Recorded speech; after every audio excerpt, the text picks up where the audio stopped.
ఉష్ణోగ్రతలు రోజు రోజుకి పెరిగిపోతున్నటువంటి ఈ కాలంలో సైంటిఫిక్గా ఆలోచిస్తే ప్రస్తుతం గ్లోబల్ వార్మింగ్ ఉంది. గ్లోబల్ వార్మింగ్ అంటే ఏంటంటే భూమి ఉష్ణోగ్రత పెరగటాన్ని గ్లోబల్ వార్మింగ్ అంటారు.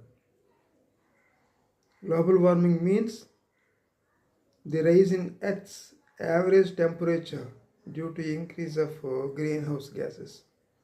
ఈ హరిత వాయువుల వలన ఈ భూమి వేడెక్కిపోతుందన్నమాట. ఈ వాయువులు వాతావరణంలో వేడిని ఉంచి భూమిని వేడిగా చేస్తున్నాయి. అయితే ఇది ఎందుకు సమస్యగా మారింది అంటే హిమపర్వతాలు కరిగిపోతున్నాయి. Glaciers are melting,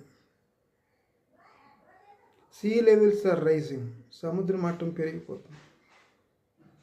weather patterns are changing, వాతావరణంలో పెను మార్పులు జరుగుతున్నాయి. Heat waves, floods, droughts increasing, తీవ్రమైనటువంటి ఎండలు, కరువులు, వరదలు ఏర్పడుతున్నాయి వీటి వల్ల. అదేవిధంగా animals and plants is losing there homes. ఈ వేడి వలన పక్షులు లేవు, జంతువులు లేవు. అయితే ఈ గ్లోబల్ వార్మింగ్ కారణాలు ఏమిటి? What are the causes of global warming? Burning of coal, petrol, diesel ఎక్కువగా అధికంగా వినియోగించడం వల్ల పెట్రోలు, బొగ్గు, డీజిల్ని ఎక్కువగా వినియోగించడం వలన వస్తుంది. కటింగ్ డౌన్ ద ట్రీస్ అంటే డీఫారెస్టేషన్, అడవులు నరికివేయటం వలన వస్తుంది. Pollution from factories and vehicles, మనం వాడేటువంటి వాహనాలు అదేవిధంగా ఫ్యాక్టరీస్ నుంచి కూడా వెలువడేటువంటి వాయువుల వలన కూడా ఈ గ్లోబల్ వార్మింగ్ వస్తుంది.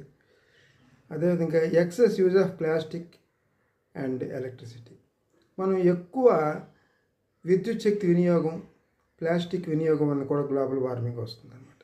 అయితే ఇప్పుడు మనం ఏం చేయాలి ఈ గ్లోబల్ వార్మింగ్ తగ్గించుకోవటానికి? ఎక్కడికక్కడ చెట్లు నాటాలి. Use cycles or public transport, ఎక్కువగా సైకిల్ని వాడండి, పబ్లిక్ ట్రాన్స్పోర్ట్ని వాడుకోండి, బస్సు కానీ ఆటో కానీ అటువంటివి. ఎందుకంటే 2 వీలర్స్ 4 వీలర్స్ కొంత తగ్గిస్తే పొల్యూషన్ కొంచెం తగ్గుద్ది. విద్యుత్ శక్తిని, నీటిని ఆదా చేయండి. Save electricity and water.